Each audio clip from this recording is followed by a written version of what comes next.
Away, we have a guest coming up to talk about the disaster, Eastern Star disaster. Let me turn to Rod Sullivan. He's a maritime expert based in the United States. Rod, welcome. Thank you, Asieh.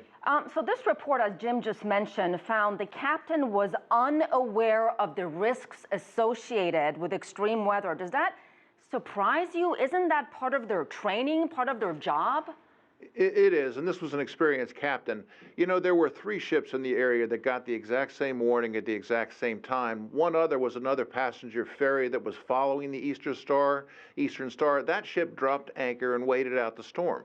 There was another cargo ship that was heading the opposite direction. They dropped anchor and waited out the storm. Only the Eastern Star decided to continue to sail into the face of this heavy weather. Now, admittedly, the condition was called condition yellow, and the captain thought that in a condition yellow storm, he could probably make it through. But you're in a river. He's at a point in the river where the river bends 90, almost 120 degrees to the left, so he has to make a pretty sharp turn. And all of a sudden, in this very treacherous part of the river, he comes upon this microburst.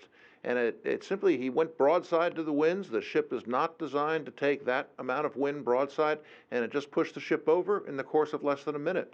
Sullivan, Jim Spellman here. This whole event happened in about 6 minutes' time. Not a lot of time with such a big boat. Can a captain really be prepared for weather that becomes severe so quickly? Yeah, well, the captain's fault arose many minutes before this. Because the initial warning came out at 8:25, nearly an hour and 2 minutes, hour and 7 minutes before the ship actually sank. So the smart thing to do is what the other passenger ship did, which is to drop anchor and wait out this kind of passing weather. His decision to press on put the ship in peril. Now, once you've gotten yourself into a perilous situation, there are very few things you can do. I mean, he could at that point have run the vessel aground. That was one possibility. But he's at a curve in the river.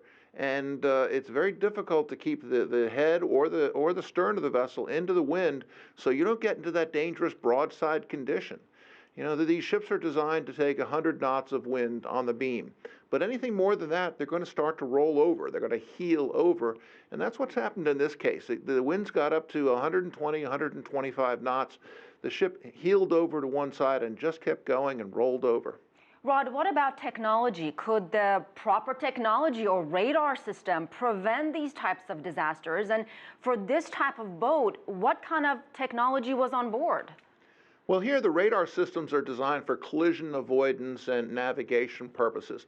But there are types of radar called Doppler radar, which most of us are familiar with from weather, which are able to predict not only the front of a storm, but the intensity of a storm and how high it is. Now, China has Doppler weather, and I don't know exactly how extensive the coverage is, but in the southeast here of the United States, we might have 5 Doppler radars overlapping each other. I mean, if you can get 5 different views of a microburst or a tornado, you get a really good view of what it is, where it's going, and how fast. In China, well, they had enough radar to predict that there was a storm coming, and maybe as they develop more and more Doppler radar around this area, they'll have more and better resources.